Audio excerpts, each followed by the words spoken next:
I try to just worry about myself and focus on my own by just not paying attention to anybody around me. You can't concentrate on anybody else because no matter what you do, you cannot control them. You can only control yourself.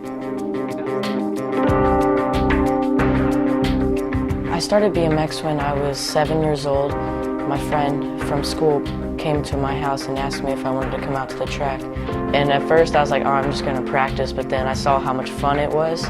And I was like, I'm gonna try racing, and I raced and actually got third.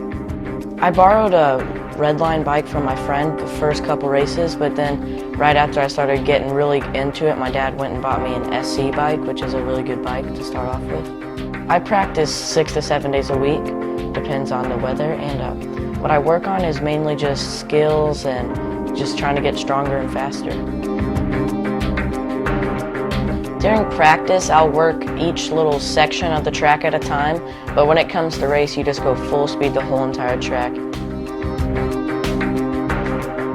When you train with Jason, it's mainly just different every single time. You'll never repeat yourself when you work with him. Really been racing for about 15, 16 years. He's been doing it a really long time, knows what he's talking about. Definitely wouldn't be here without him. You gotta be aggressive. You land off this step, be aggressive. You land off the double, be aggressive. Attack everything. He mainly works on me with skills and working on getting faster and techniques on the track. Like my dad always says, you know, if you go out on the track and you're not attacking the track, you're more likely to get hurt if you're not attacking it. If you treat it like a wall and you pedal your hardest all the way into that wall, that's what we're going for. You can't be scared. Yeah, when you try to do something new, you know, it pushes you out of your comfort zone like on any sport, but you just gotta just block it out and just go out and do it. To land like this, you want to jump to 50-50 to landing like that. And your instincts will tell you when to... I just progress, get further and further. Like if I want to jump a really big jump, I'll just go up to it and like not go full speed, but just kind of launch off the lip, see how far I get, then the next time I might go full speed and just go for it all.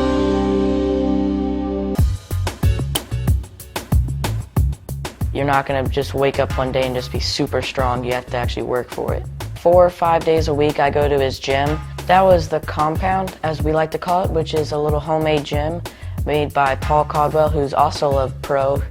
We do anything from jumps to lifting weights to plyometric training. It's good for, in his case, he uses it for explosion, because when you get out of the gate, you have to be explosive and quick.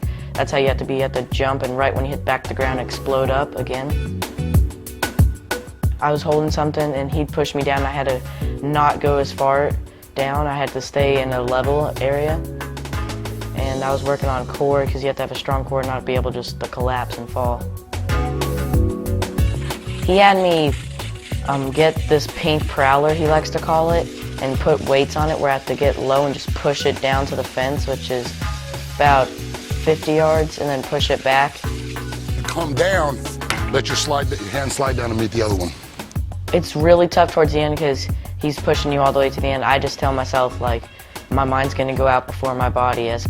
I need everything going upward. If you jump and your arms are still down here, all that momentum you could have gone a couple of inches higher. So when you get down here, throw everything you can up. He's definitely gotten me so much stronger, just works on power and getting strength building. Definitely couldn't be here without him either. When I'm behind the gate, I usually just try to block everybody out, don't pay attention to anything. You get into the gate and the cadence comes on, which is a voice. At that point, you like to have your pedals level, even, and when you stand up, you point your toes forward, you roll your wrist, stand up tall, put your butt back. You always want to stand up and go fast. When you're on the BMX track, you typically want to stay on the inside so nobody can have an opportunity to push you up in the corners. But if somebody's coming on the outside, you might want to move to the middle and just to let them know you're still there. You always get 20-minute practices, and on the 20-minute practice, I really just push myself getting that track dialed in so I can learn every inch of that track. A lot of it is just the amount of fun you get, and a lot of it's the awesome feeling of success when you win. You just feel good and you're like, hey, I want to do that again. When you race, you really want to stay low and fast so you can like slice through the air, but in practice, I like to get high and just have fun and kind of show off a little bit. When I'm in the air, I try to bring the bike into me in the air so I can get higher and get across more.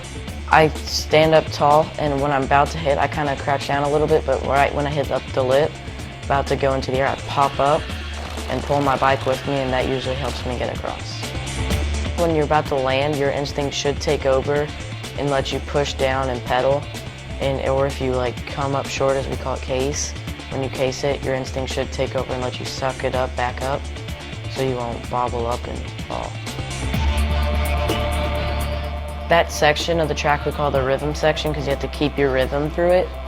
And that's just a series of rollers and step-ups and doubles, and the manuals and jumps you have to be really good at in order to be really fast, and pumping is a main important thing. It's what you need to learn to actually start racing. If I make a mistake, like say I bonk a jump or anything, I try just to block that out, act like it never happened, just get back to going fast and just not concentrate on that, just concentrate what's ahead. I have a lot of friends that I race that are also really fast with me. Then they just kind of push me because we're friends off the track, but on the track we're enemies. They're not going to get mad if you beat them, and I'm not going to get mad if they beat me.